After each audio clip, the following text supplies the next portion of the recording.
Bismillahirrahmanirrahim. Assalamualaikum warahmatullahi wabarakatuh. Oke ya, kita lanjutkan di video pembahasan yang kedua, masih tentang penilaian latihan soal penilaian sumatif akhir tahun ya, mat kelas 8. Oke, untuk video yang kedua ini kita masuk di bab 3 ya. Yang video selanjutnya kan bab 1 dan bab 2. Ini bab 3 tentang bangun ruang sisi datar. Jadi untuk bangun ruang sisi datar itu nanti yang akan kita pelajari itu ada 4 bangun ya, yang sudah dijelaskan, kubus, balok, kemudian nanti ada prisma, ada limas seperti itu. Oke, kita mulai ya. Untuk nomor 13, mengidentifikasi jaring-jaring bangun ruang sisi datar. Gitu. Perhatikan gambar di bawah. Gambar di samping merupakan jaring-jaring bangun. Gitu ya. Dilihat jawabannya adalah prisma tegak segitiga, atau mungkin bisa ditulis juga prisma segitiga gitu juga bisa ya. Kenapa prisma? Karena itu alas sama tutupnya sama gitu ya, bentuknya segitiga. Gitu. Gampang ya. Langsung kita ke nomor 14, diagonal ruang pada kubus dan balok. Itu sebutkan diagonal ruang pada kubus PGRS KLMN di samping. Jadi diagonal ruang itu adalah garis ya, garis yang memotong di dalam ruang. Gitu. Jadi nanti ada 4 untuk kubus sama balok. Sebutkan diagonal ruang itu tadi ya. Oke, kita lihat apa aja diagonal ruangnya. Ini KR, ada KR, kemudian ada NQ, kemudian masih ada 2 lagi ya, KR, NQ, kemudian ada MP, itu kita tarik lagi garis dari P ke M atau M ke P, kemudian yang terakhir adalah LS. Gitu ya. Nah, jadi akan dari keempat diagonal ruang itu akan bertemu di satu titik. Itu nanti kalau dipotong itu nanti sama besar ya. Itu ada 4. Kemudian lanjut yang nomor 15, mengidentifikasi jaring-jaring kubus dan balok. Itu. Perhatikan gambar di bawah. Ini ada 4 jaring-jaring kubus ya. Dari jaring-jaring di atas tentukan mana yang merupakan jaring-jaring kubus. Silahkan nanti dicari sendiri di Google, banyak ya. Itu nanti variasinya sekitar 11 atau 12 gitu. Yang nomor 4 ini jelas bukan. Kita lihat ya, karena sisinya lebih dari 6. 2 juga bukan, 3 juga bukan gitu. Jadi jawabannya adalah yang nomor 1. Seperti itu. Kemudian sekarang kita ke nomor 16, menentukan panjang kawat untuk membuat kerangka pada bangun ruang sisi datar. Jadi ini hanya membuat kerangkanya saja ya. Jadi nanti yang dibutuhkan itu adalah kawat. Budi membuat kerangka prisma segitiga terbuat dari kawat dengan ukuran alas 25, 20, dan 10.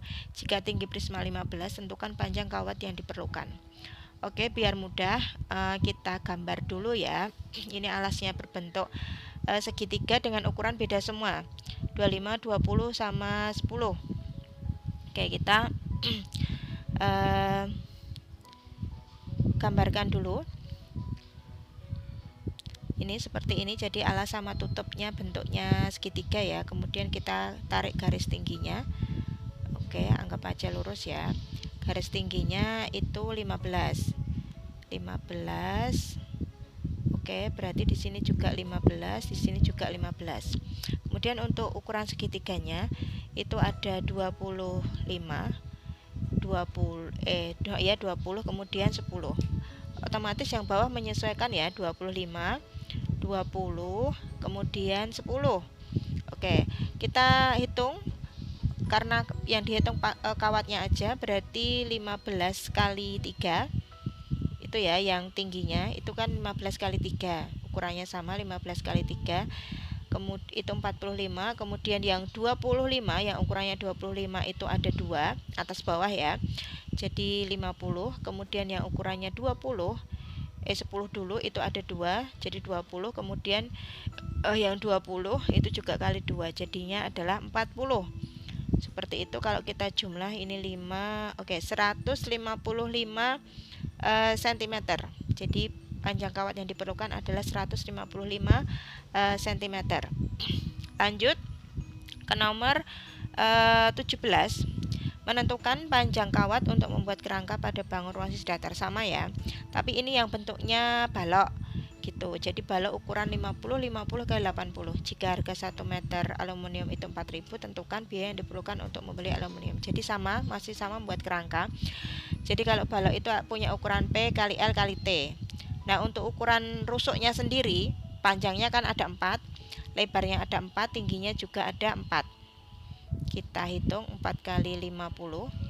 Ini juga sama 4 kali 50. Kemudian tingginya 4 kali 80. Jadi ini tinggi ke atas ya, nggak ke samping bentuk baloknya. Ini 200, ini 200, ini 320. Kalau dijumlah hasilnya adalah 720 cm. Nah, padahal harga kawatnya itu dalam meter. Kita ubah dulu dalam meter. 720 cm diubah jadi meter. Jawabannya adalah sebentar, ini biar rapi. 720 cm diubah jadi meter itu 7,2 meter. Padahal tadi harga per meternya itu adalah 4.000. Jadi tinggal 7,2 dikali 4.000. Jawabannya adalah 28.800 rupiah. Gitu ya. Nanti ada variasi yang lain, mungkin yang di kerangka yang dapat dibuat gitu. Jadi nanti panjang kawat yang tersedia berapa, nanti tinggal dibagi dengan banyaknya kawat kalau untuk satu kerangka gitu ya. Variasi aja, di buku sudah ada latihannya itu. Oke, seperti itu. Sekarang kita lanjut ke nomor 18. Menentukan luas permukaan pada bangun ruang sisi datar. Jadi kalau tadi kerangkanya aja, kalau luas permukaan itu intinya semua sisi yang ada di bangun itu nanti dicari luasnya kemudian dijumlah gitu ya. Kalau ini prismanya bentuknya segitiga siku-siku. Panjangnya sisi 12, 16, 20. Otomatis ini adalah sudah terbukti ya kalau dia triple Pythagoras 12, 16, 20 dan tinggi prismanya adalah 25. Oke, sekarang kita cari luas masing-masing sisinya. Biar gampang kita gambar dulu. Gambarnya sama kayak tadi ya. Insya Allah ini mudah. Silahkan dipahami dulu ya. Oke, ini alas sama tutupnya itu kan sama ya, berbentuk segitiga siku-siku. Oke, dengan ukuran 12, 16, 20. 12, 16, 20 dan tinggi prismanya adalah 25. Oke, kita pecah dulu gambar segitiganya biar kalian nggak bingung ya. Jadi ini segitiga siku-siku. Jadi kalau untuk segitiga siku-siku itu nanti yang dipakai untuk menghitung luas itu hanya sisi-sisi tegaknya saja. Sisi miringnya tidak dipakai dalam perhitungan gitu. Jadi 12 dan 16 saja.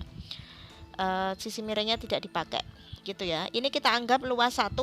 Nanti yang alas sama tutupnya berarti luas 1 dan luas 2 gitu ya.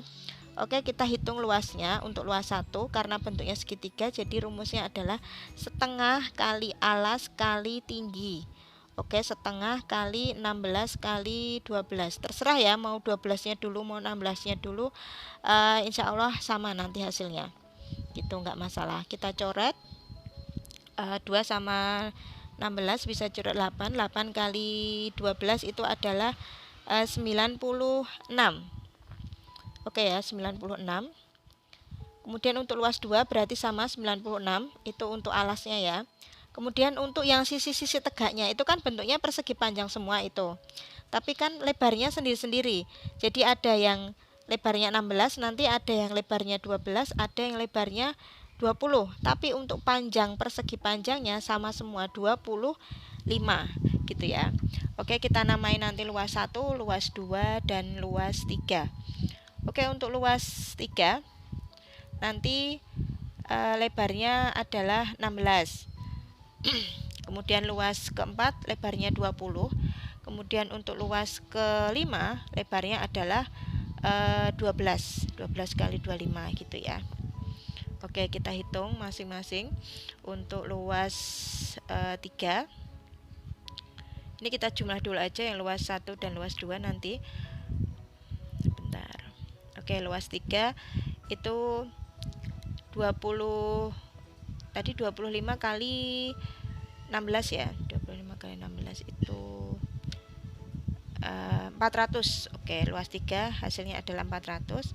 Kemudian untuk luas 4 itu 25 kali 20 itu hasilnya adalah 500. Terakhir untuk luas 5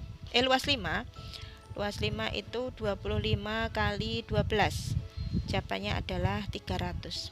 Nah, dari luas 1 sampai 5 ini kita jumlah semua. Nah, itu nanti yang akan membentuk luas permukaan gitu ya. Oke, ini 2 1 10 19 4 5 6 1 9 2 1392 cm persegi. Dah selesai ya. Jadi intinya luas permukaan itu semua sisi pada bangun itu dicari luasnya, kemudian dijumlahkan seperti itu. Lanjut ya, lanjut ke nomor 19. Oke, lanjut ke nomor 19. Menentukan banyak sisi pada menentukan banyak sisi dan rusuk pada prisma dan limas.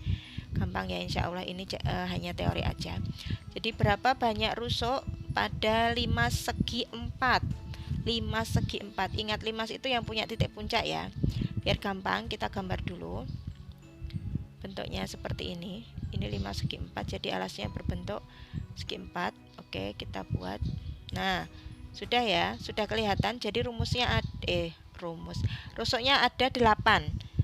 Jadi 2 kali N, 8 buah. Kemudian yang B, banyaknya sisi pada prisma segitiga. Kita bisa pakai gambar yang di atasnya tadi kan sama, prisma segitiga. Banyaknya sisi itu ada 5 ya, alas, tutup, sama sisi tegaknya yang berbentuk persegi panjang itu ada 3. Oke, lanjut lagi untuk nomor 20. Menentukan volume bangun ruang sisi datar. Jadi kita luas permukaan udah, kemudian ini yang volume. Oke, alas sebuah limas adalah sebuah segitiga dengan panjang alasnya udah diketahui, tingginya udah diketahui. Kemudian untuk tinggi limasnya itu adalah 18. Tentukan volume limas. Kita ingat lagi ya, rumus volume limas itu adalah sepertiga kali luas alas kali tinggi. Luas alasnya ini menyesuaikan bentuk alasnya ya. Karena di sini bentuk alasnya segitiga, jadi nanti luas alasnya itu kita pakai setengah kali alas kali tinggi. Kalau nanti alasnya berbentuk persegi panjang ya berarti luas alasnya panjang kali lebar. Ini tinggi limasnya tak buat T besar, nanti biar nggak sama dengan yang segitiga gitu ya. Oke, berarti sama dengan sepertiga kali ini ya, setengah kali alas kali tinggi. Karena segitiga setengah kali alas kali tinggi dikali tinggi limasnya. Oke, sepertiga kali setengah, tadi alasnya 10, kemudian tingginya adalah 18 kali, ini tinggi limasnya juga sama 18. Dicoret 2 sama 18 dulu dapat 9, kemudian 3 sama 18 dapat 3. Salah, bukan. Dapat 6 ya, dapat 6. Dihapus dulu. Dapat 6. Dapat 6 berarti 9 kali 6 itu 54, 54 dikali 10 jadinya adalah 540 cm kubik. Oke. Alhamdulillah ya, untuk yang bab 3 bangun ruang sisi datar sudah selesai. Itu tadi kita ulang lagi ya. Jadi untuk volume limas itu adalah sepertiga kali luas alas kali tinggi gitu ya. Alasnya menyesuaikan bentuknya gitu. Kemudian lanjut ke bab 4 tentang statistika. Jadi ini banyak teorinya aja. Silahkan nanti ini kayak pengertian statistik adalah data adalah, kemudian jenis-jenis data itu di catatan ada ya, di PPT materi yang sudah disampaikan di kelas insya Allah ada, tapi ini teori aja. Jadi kayak statistika itu ilmu yang mempelajari atau cabang matematika yang tentang data itu ya. Kemudian jenis-jenis data itu nanti ada kuantitatif, sama satunya adalah kualitatif. Oke, untuk yang kuantitatif itu ada hubungannya dengan angka ya. Kalau kualitatif itu dengan mungkin bahasa kayak kemarin malas, rajin, bagus gitu ya. Kalau angka itu nanti bisa diukur atau bisa diangkakan untuk yang kuantitatif. Oke, untuk tadi statistik yang akan nanti kita keluarkan dalam soal itu nanti kita hanya untuk menghitung min, median sama modus saja. Gitu ya. Jadi ada 3. Untuk nomor 22 menentukan min. Oke, ini ada data nilai remedial ulangan harian matematika ya. Tentukan rata-rata pada data di atas. Oke, berarti nanti tinggal dijumlahkan semua ya. Kalau untuk mencari min atau rata-rata, oke kita jumlahkan semua. Kita jumlahkan semua, kemudian dibagi banyaknya data. Karena di sini banyaknya data ada berapa itu? Dihitung dulu. Ada 15. Oke. Kita jumlahkan dulu. 60 tambah 70 tambah 50 tambah 20 tambah 8. Ini sambil ngitung ya karena saya juga belum cari jawaban sebelumnya. 85 75 70 90 60 70 dibagi 15. Oke, berapa? Nanti silakan videonya kalian kan sudah belajar ngitung dulu ya. Ini videonya dimatikan dulu. Ikut ngitung ya, ikut ngitung kemudian kita bagi dengan 15. Jumlahnya adalah 1065 dibagi 15. Hasilnya adalah 1065 dibagi 15. Berapa hasilnya adalah 71. Pas ya. Oke, itu untuk menghitung min. Jadi dijumlah semuanya, kemudian dibagi dengan banyaknya data ada berapa gitu. Lanjut ke modus. Untuk modus dan median itu paling gampang kita urutkan dulu saja dari kecil ke besar. Jadi nanti biar kelihatan gitu ya. Jadi untuk modus itu pengertiannya kita ingat lagi. Jadi nilai yang sering muncul. Oke. Nilai yang sering muncul. Maksudnya lebih sering dari nilai-nilai yang lainnya gitu ya. Oke, kita urutkan. Kita urutkan dulu.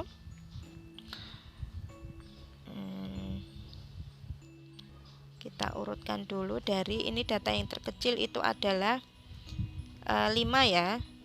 5, 5-nya ada 2. Kemudian dicoret dulu biar gampang. Jadi itu sudah ketulis ya, ada 6. 6-nya ada 3. Kemudian ada 7. 8-nya ada berapa itu? 4. Kita tulis 8, 8, 8, 8. Terakhir adalah 9. Oke, setelah diurutkan itu kita sudah tahu ya modusnya yang mana gitu. Jadi karena 8-nya keluar 4 kali, jadi modusnya itu adalah yang 8. Seperti itu. Nah ya, jadi modusnya adalah 8. 7 itu hanya keluar 2 kali, 6 keluar 3 kali gitu. Yang paling sering itu adalah yang 8. Oke, kemudian ini menentukan median sama ya. Sama kita urutkan dulu datanya dari kecil ke besar. Ini ada 18 data. 18 peserta didik kelas 8 SMP. Gitu, kita lihat dulu. Terkecil di sini adalah 35. Dicoret dulu. Ini ada 1 2. 35-nya ada 2. Belum ya. Oh iya benar. 35-nya ya ada 2, kemudian 36. Jadi seperti ini harus teliti ya, harus teliti. Kelewat 1 salah gitu, harus teliti. Ini 36-nya ada 2. Kemudian 37 lagi, 37 lagi. Dicoret. Kemudian 38. Nah, kalau sudah didata, itunya dicoret ya, biar nanti nggak kedata lagi, nggak kedobelan. 38, kemudian ada 39, ada 39 lagi. Kemudian 40. 40-nya juga 3 kali. 40. Kemudian 41. Oke, 41. 41. Berapa lagi? 42, 43 sama terakhir 44. Nah, karena datanya ini genap 18, makanya kita bagi 2 dulu sama besar ya. Jadi kanan 9, kiri 9. Kita hitung dulu, kita bagi 2. Kanan 9, kiri 9. Nah, di sini tengah-tengahnya. Jadi nanti yang jadi mediannya itu yang ujung-ujungnya ya. Jadi di sini ujungnya ngepasi sama ya. Jadi 39 dan 39. Ya, tengah-tengahnya adalah 39 dan 39. Jadi medianya adalah 39. Kalau nanti data beda, umpama yang tengah-tengah ini adalah 39 sama 40, berarti kita tinggal jumlah, kemudian nanti dibagi 2 gitu. Karena ini sama, ya udah langsung diambil aja 39. Seperti itu. Ya. Jadi untuk modus sama median itu baiknya diurutkan dulu dari kecil ke besar biar kita gampang. Oke, terakhir untuk pembahasan yang kali ini, jadi tentang menghitung min median, tapi ini pada soal cerita ya. Sebenarnya sama, tapi ini bentuknya variasi aja, diagram batang. Oke, ini ada data Senin sampai Ahad, Senin sampai Minggu. Jadi nanti datanya ada 7 ya, yang kita amati. Sekarang Senin. Senin itu tadi 80. Selasa 40, Rabu 30 ya karena di tengah-tengah. Kamis 20. Jumat 60, Sabtu 90, terakhir Minggu 100. Kita jumlahkan semuanya. 8 tambah 4 tambah 3 tambah 2 tambah 9, 8. Hasilnya adalah 420. Nah, 420 kita bagi 7 karena ada 7 hari ya data yang diambil. Jawabannya adalah 60. Jadi rata-rata pengunjung perpustakaan pada data tersebut adalah 60. Oke, seperti itu ya. Jadi masih ada satu bab lagi sama soal IC. Nanti insya Allah kita bahas di video selanjutnya ya. Video bagian 3. Gitu ya. Nanti kalau ada pembahasan dari Misaras yang salah, silahkan nanti disampaikan seperti itu. Terima kasih ya. Selamat belajar. Semoga dimudahkan. Semoga ilmunya bermanfaat dunia akhirat. Terima kasih. Assalamualaikum warahmatullahi wabarakatuh.